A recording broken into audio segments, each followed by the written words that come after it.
7 साल की उम्र से इन्होंने खाने बनाना शुरू किए और 12 साल की उम्र में लाहौर आकर इन्होंने खानों में इतनी महारत हासिल की कि अभी 400 से ज़ायद खाने बना सकते हैं।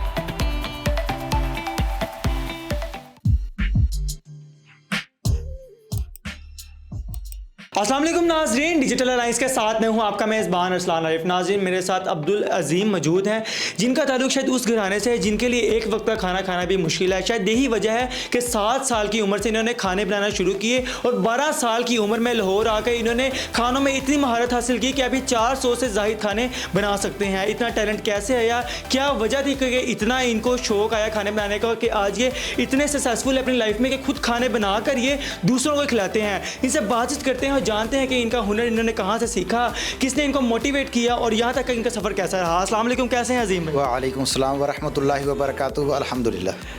मुझे ये बताएं कि 7 साल की उम्र से आपने खाना बनाना शुरू किया, कैसे शौक़ पैदा हुआ खाने बनाने का? छोटी सी उम्र में मैं अपने मास्टर साहब के घर में जो काम करता था चारा डालने का, तो वहाँ जब मैं 5वीं क्लास में हुआ तो वहाँ से हम लिया चुबारा से हम आगे अपने आबाई गाँव हड़प्पा शहर 18 टुकड़ा में, वहाँ पे आके मैंने अपने मास्टर साहब से 8-9 महीने की छुट्टियाँ ली। तो ईडन बेकरी सबनाबाद दूसरे गोल चक्कर पे मैंने आके काम सीखना शुरू किया। तो वहाँ पे एक मास्टर साहब थे, मास्टर अशफाक डोगर साहब, उन्होंने देखा तो उनको ना कहते हैं जी अज़ीम, मैं आपको ऐसे नहीं देख सकता, आप जो है ना मेरे साथ हैं, तो वहाँ जाके आपके लिए मैं कुकिंग में आप जो ओनर थे बेकरी के, उनसे बात करता हूँ, तो अपने पास मैं आपको रखता हूँ। उधर मैं उनके पास काम करता रहा हेल्परी का, तो वहाँ पे हेल्परी का काम करता था। 2-1.5 मन मुर्गी जो है वो मैं साफ़ किया करता, धोया करता था।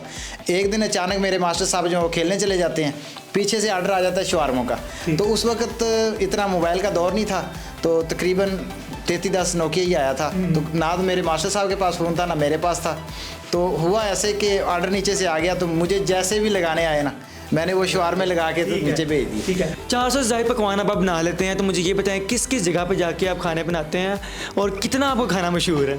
अल्हम्दुलिल्लाह काफ़ी मशहूर है, क्योंकि मैं अल्हम्दुलिल्लाह मैं तकरीबन उस वक्त से आप तक काम ही मेरा खाने का है। तो आप जितना तजर्बा होगा उतना ही काम जो है बंदा एक्सपर्ट होगा करने में। जब आपने शुरू किया अपना कैरियर, अपने इसमें आया, फील्ड में आया आप खाने बनाने की, तो ये जो आपने बताया कि आपका ताल्लुक उस घराने से कि एक वक्त का खाना खाने में मुश्किल था, शायद ये वजह से आपने खाने बनाना शुरू किया या कोई और भी काम कर सकते थे आप? नहीं, ये काम बेहतर है कि जिस काम में आप, क्योंकि मुझे बेहतर यही लगा कि मैं ये काम करूँ तो मेरे लिए ये आसान होगा। कोई शौक़ नहीं था मेरा, लेकिन ये मजबूरी की तहत मैंने शुरू किया था। तो तब अल्हम्दुलिल्लाह अब तो इतनी अल्लाह ताला ने इज़्ज़त दी है, तो शौक़ से ही करता हूँ अब तो। अब शौक़ से आप करते हैं तो कितने ऑर्डर्स आ जाते हैं फिर महीने के, कितना कमा लेते हैं? और अब आपने अपने खाने दूसरों को खिलाना भी शुरू कर दिए, कैसे?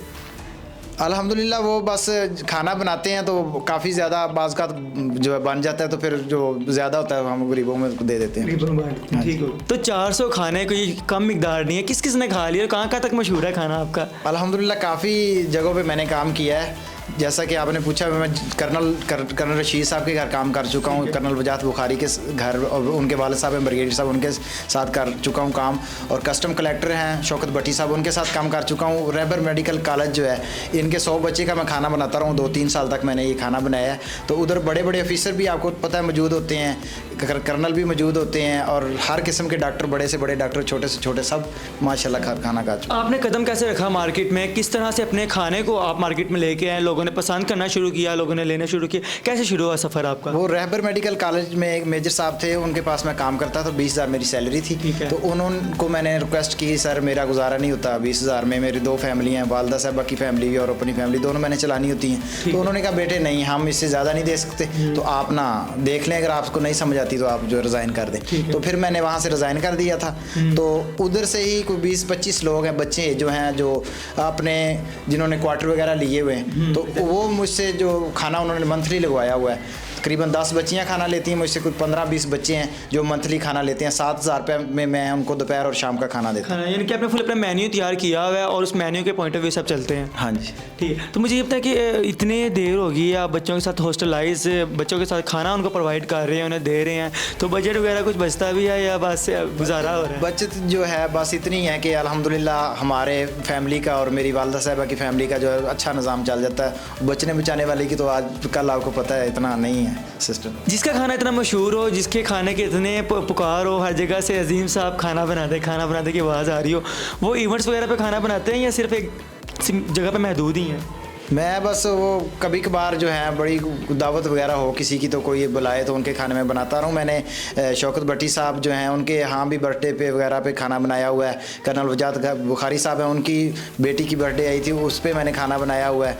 कर्नल रशीद साहब की पोती हैं, उनके बर्थडे आई तो उन पर भी मैंने खाना बनाया। यहाँ तक कि उनके जो आने जाने वाले लोग हैं, उनसे मिलने वाले वो भी मुझे अक्सर कहते हैं कि हमारे घर भी आओ, लेकिन मेरे पास ये जो मैं निज़ाम चला रहा हूँ इससे जाना ज़रा मुश्किल है, इसलिए मैं नहीं जा पाता। चले, ये तो आपकी सक्सेसफुल लाइफ होगी। किस तरह से आपने 7 साल की उम्र से शुरू किया, 12 साल की उम्र में यहाँ पे आए और फिर अपना जो कदम जमाए यहाँ पे आके और हर किस्म को अपने खाना का फ़ैन बना लिया।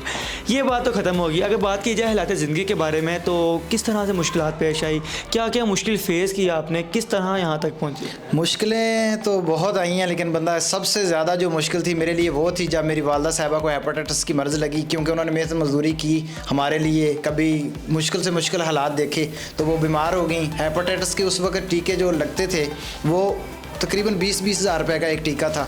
तो हमने वो हमारी जो जगह थी ना सारी की सारी सेल मेल करके ना, तो वो हमने दवाई इलाज कराया। तो जैसे मेरी वालदा साहिबा का वो कोर्स मुकम्मल हुआ तो भाई के साथ वो आ रही थी, रास्ते में एक्सीडेंट हो गया।